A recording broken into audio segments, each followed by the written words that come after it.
সকলকে স্বাগত আজকের এই নতুন ভিডিওতে। আজকের ভিডিওতে আমরা উভচর প্রাণী কাকে বলে এই প্রশ্নের উত্তরটি জানার চেষ্টা করব। ভিডিওটা একটু বড় হবে কারণ একই ভিডিওয় আমরা সম্পূর্ণ অংশটা কভার করার চেষ্টা করব। দেখো, এখানে বলা হয়েছে উভচর প্রাণী কাকে বলা হয়। প্রথমে আমরা একটু জেনে নেব বিষয়টা কি।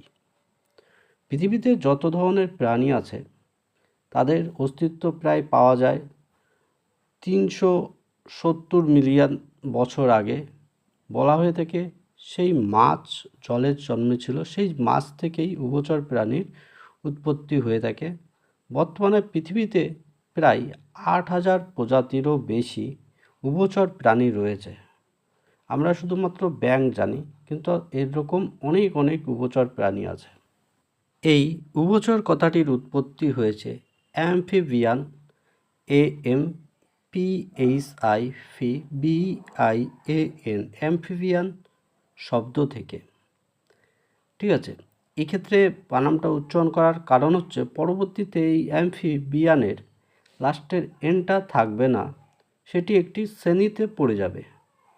মেরুদণ্ডীদের একটি বিশেষ শ্রেণী যা বা ক্লাস অ্যাম্ফিবিয়া, যারা জল ও স্থলে জন্মায়। অর্থাৎ ইংরেজি অর্থ হলো অ্যাম্ফিবিয়ান, এবং অ্যাম্ফিবিয়া সম্প্রদায় বা ক্লাসের থেকে এদের উৎপত্তি হয়ে থাকে।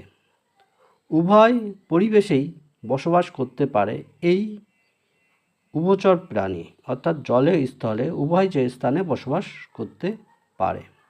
উভচর শব্দটি সাধারণত গ্রিক শব্দ অ্যাম্ফি থেকে নেওয়া হয়েছে। অ্যাম্ফি কথার অর্থ হচ্ছে উভয়, এবং বায়োস BIOS বায়োস অর্থাৎ জীবন থেকে এটির উৎপত্তি। অর্থাৎ এরা দুই জগতের প্রাণী বা দুই জগতে জীবনযাপন করতে সক্ষম প্রাণী, যারা পৃথিবীতে প্রাচীনতম মেরুদণ্ডী প্রাণী গোষ্ঠীর মধ্যে পড়ে থাকে। অর্থাৎ এদের একটি প্রাচীনতম জনগোষ্ঠী, কারণ বলা হয়ে থাকে জলে প্রথম প্রাণের অস্তিত্ব পাওয়া যায় এবং তারপরেই উভচরের অস্তিত্ব হয়, এবং আস্তে আস্তে তারাই ডাঙাতে অবস্থান করে। এবার আমরা চলে আসি উভচর প্রাণী কাকে বলা হয়ে থাকে।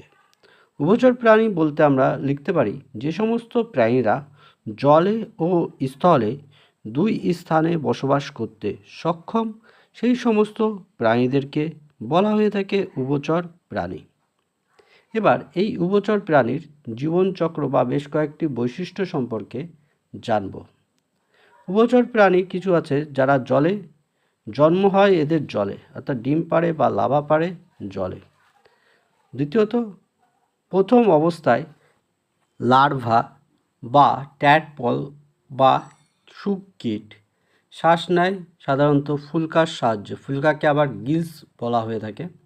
এবং পরবর্তী পর্যায়ে, অর্থাৎ যখন তারা ডাঙায় হয়ে যায় বা সম্পূর্ণরূপে রূপান্তরিত হয়, তখন এদের ফুসফুস গজায় এবং লেজটি থাকে না। ব্যাঙের ক্ষেত্রে এটি হয়ে থাকে, যেহেতু আমরা ব্যাঙ দিয়েই জানি বা আমরা ব্যাঙকে সহজেই চিনি।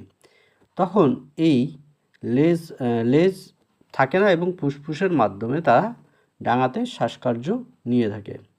প্রাপ্তবয়স্ক অবস্থায় সাধারণত এরা স্থলে বসবাস করে, অর্থাৎ ডাঙাতে বসবাস করে, কিন্তু জলের কাছাকাছি এদের অবস্থান লক্ষ্য করা যায়।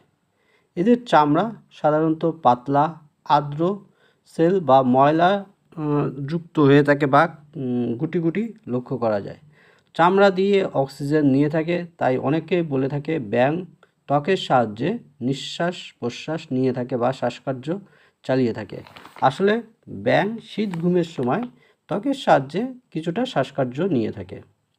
পরবর্তীতে হচ্ছে শুকিয়ে গেলে, অর্থাৎ এই চামড়া শুকিয়ে মারা যায়, তাই সবসময় আর্দ্র পরিবেশে এরা থাকতে বসবাস করে। অর্থাৎ চামড়া যখন শুকিয়ে যাবে আর শুকনো অবস্থায় এদের শরীর থেকে চামড়া খসে পড়ে বা বিকৃত হয়ে যায়, ফেটে যায় এরকম একটা। রক্তের যদি তাপমাত্রা বলি, তাহলে রক্ত এদের শীতল হয়ে থাকে। অঙ্গ প্রত্যঙ্গর দিকে নজর দিলে আমরা দেখতে পাই 4 পা, কিন্তু কিছু প্রজাতির পা লক্ষ্য করা যায় না, তবে তারা উভচর হয়ে থাকে। দাঁত থাকলেও এরা দাঁত দিয়ে চাবিয়ে কোনো কিছু খায় না, সাধারণত গিলে খাবার হজম করে বা খেয়ে থাকে। এছাড়া প্রজননের ক্ষেত্রে বেশিরভাগ উভচর প্রাণী ডিম পাড়ে, কিন্তু কিছু প্রজাতি আছে যারা সরাসরিভাবে জন্মগ্রহণ, অর্থাৎ ব্যতিক্রম থাকে। এক্ষেত্রে আমরা আবারও বলছি যে উভচর হলো এমন কয়েকটি প্রাণী বা প্রাণী গোষ্ঠী যারা ডাঙায় ও জলে উভয় স্থানে বসবাস করতে পারে, অর্থাৎ উভয় জায়গায় বসবাস করার সামর্থ্যযুক্ত প্রাণীকেই আমরা সাধারণত উভচর প্রাণী বলে থাকি। এবং এই উভচর প্রাণীর একটা সঠিক ও প্রকৃত উদাহরণ হচ্ছে ব্যাঙ। ব্যাঙ ছাড়াও আমরা আর কয়েকটি প্রজাতি দেখতে পাই। কুমিরও অনেক সময় অনেকে বলে থাকে কুমির, কিন্তু কুমির হচ্ছে ডাঙায় জলে উভয় জায়গায় বসবাস করে, বেশিরভাগ ক্ষেত্রেই জলে এরা বসবাস করতে সক্ষম। কেঁচো, ঠিক আছে, ভিজে ছাড়ছে মাটিতে বসবাস করে, এদেরকেও উভচর ক্ষেত্রে অনেক সময় ধরা হয়ে থাকে। তবে ব্যাঙই হচ্ছে প্রকৃত উভচর প্রাণীর সঠিক উদাহরণ। আজকে আমরা এখানেই শেষ করছি, পরবর্তীতে আবার দেখা হবে। সঙ্গে থাকুন, সাথে থাকুন।